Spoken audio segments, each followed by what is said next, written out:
Hi, my name is Ayla McDonald. I'm a senior at UIUC, majoring in sociology, minoring in horticulture. I am currently on international exchange at the University of Reading in Reading, Berkshire, England. If you're interested in further viewing of my travels, I have been keeping a video diary on my new YouTube channel, Queen Among the Heather. You can find those videos under the vlog playlist, and otherwise they're just the most recent videos on my channel. So, this video will be discussing folk music in the UK, specifically in Scotland, in the Outer Hebrides, and in England, in Somerset, Hereford, and London area. Let's get into it. So my personal background with folk music, and especially folk music from the UK, has been predominantly in a performance capacity through song. I have largely sung murder ballads and other types of ballads from Scotland, from England, and from Ireland, as well as versions of songs from this part of the world that have migrated to the States over the past couple hundred years and taken on different form as different diasporic communities have emerged musically.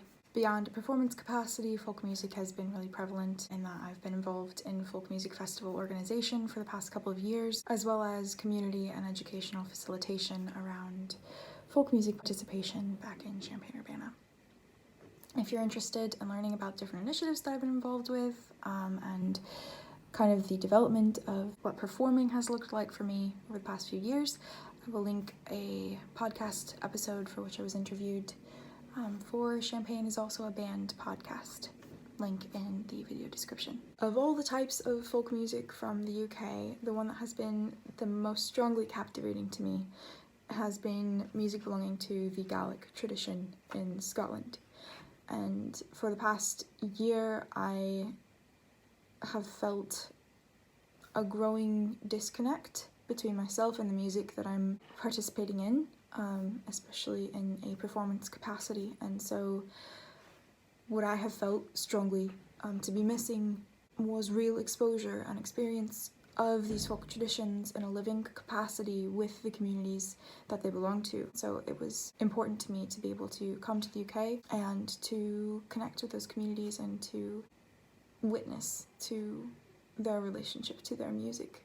And I'm very honoured to have been given the opportunity to attend Ceòlas Summer School on the Isle of South Uist in the Outer Hebrides in Western Scotland, to be exposed to Gaelic language in a living and practiced capacity, as well as to Gaelic singing from some of the most prominent Gaelic singers in the world, and to have received tutelage from them for a week at this summer school.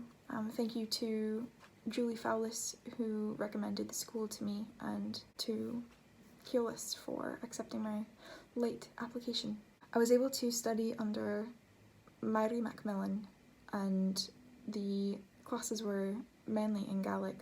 Beautiful, beautiful Gaelic songs, some very, very old songs. Not speaking the language, I found it easiest to listen, which I have been when I've taught myself Gaelic songs in the past. It's mainly been through close listening and through phonetic translation. I know I've encountered some different opinions on learning Gaelic phonetically during my time in Scotland with Gaelic speakers, or with English speakers who were learning Gaelic themselves. That's not the best, because Gaelic and English alphabets are different and pronunciation of letters are very, very different. And so if you learn to associate Gaelic sounds with English letter groupings, that can get very confusing if you're also trying to learn Gaelic sounds with Gaelic words and a Gaelic alphabet, because it's important to develop the correct associations between sound and letters that the actual language is using. So in learning songs, I have learned them phonetically through close listening, and in person have discovered that watching people's mouths as they sing is really beneficial in terms of being able to mimic in the moment with my own mouth muscles the movements that I'm seeing in the mouths of the singers, and to train my tongue and to train my mouth to recreate those movements correctly with the words that I'm singing, but don't know how to speak myself, not having Gaelic, as they say in Scotland. Beyond Gaelic, singing at Ceòlas Summer School was also exposed to various other instrumental aspects of traditional Gaelic music, and I will include some video clips of those various performances and sessions here.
My most prominent observations and takeaways from my time at Ceòlas, specifically around engagement with and performance of traditional music, was community engagement with performers, and that this was a reciprocal relationship.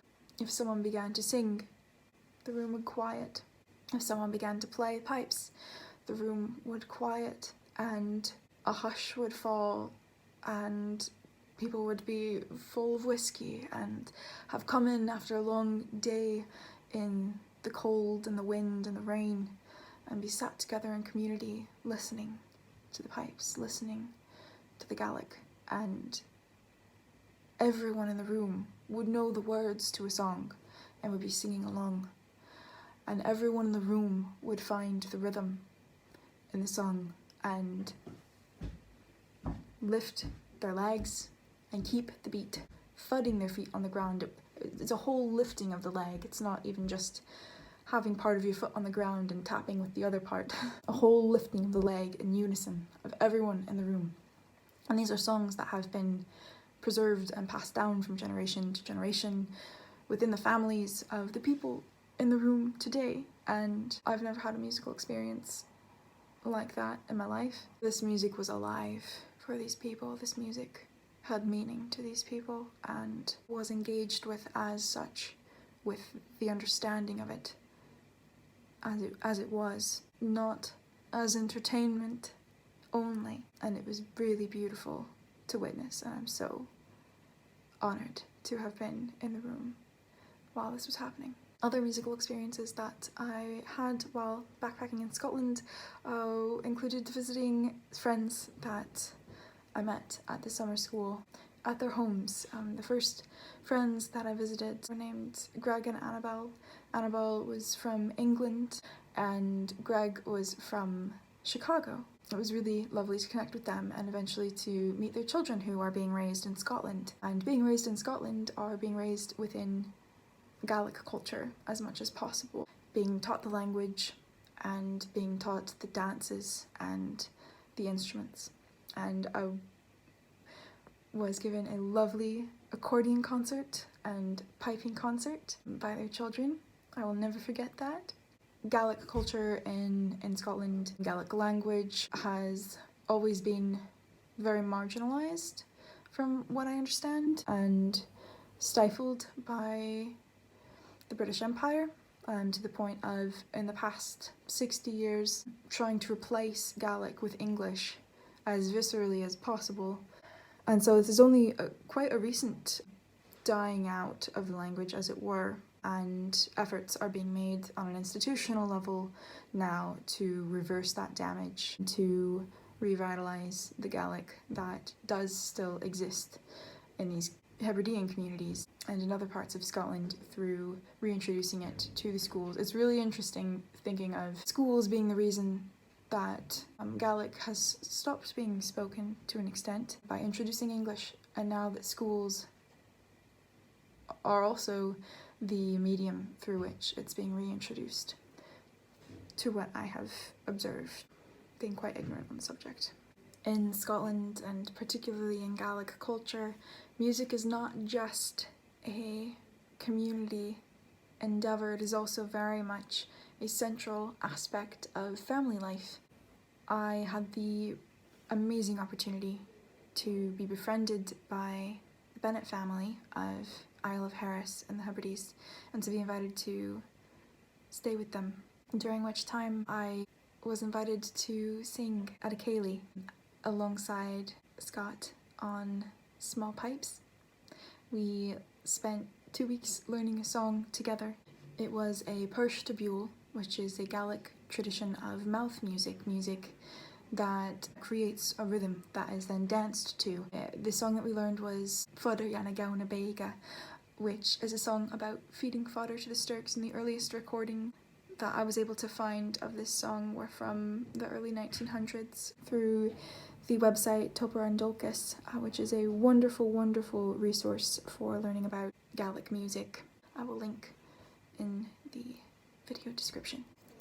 So I had the great honour of hearing Scott play, hearing his son Neil play, who is at least a third generation piper. Had the honour of hearing Neil play his grandfather's pipes on the hill of their home before dinner, which apparently used to be a much more common tradition in the Hebrides, where people would play the pipes before supping at night. And then after dinner, family would gather, get their instruments out around the table or wherever they'd eaten, and have a session together. It was a very, very special time, and I also was exposed to a lot more Gaelic music that Margaret Bennett remembers from her childhood.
was happy to see various folk traditions from music to dance being preserved generationally throughout England during my time as a student in Hereford, Somerset, and London. Whether traditional or modern, local or international, folk music in the UK is preserved today with vibrancy. This dance we're going to do is actually the oldest dance in our repertoire. Even though it was written in the 14th century, it's still being danced all the way up to the present day. This dance is called Dargasu.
Bullock started back to vertith Mary sing cuckoo, coo, coo, coo, coo. Well sings thou cuckoo, oh swish thee never knew. Summer is a coming in, summer is a coming in. Grow a said and blow with Mary, grow a said and blow with Mary. Sing it good and new. You were bleated after Lamlot, you were bleated after Lamlot. Bullock started back to vertith Mary sing cuckoo, vertith Mary sing cuckoo. Well sings thou cuckoo, oh swish thee never knew, oh swish thee never knew. Special thanks to University of Illinois for accepting me to go on international exchange, to University of Reading for welcoming me to their campus, to I Promise Scholarship for funding my term abroad, to everyone in my community back in Urbana-Champaign for donating to my summer travels. I'm very grateful for the opportunities that you've made possible and want to thank you.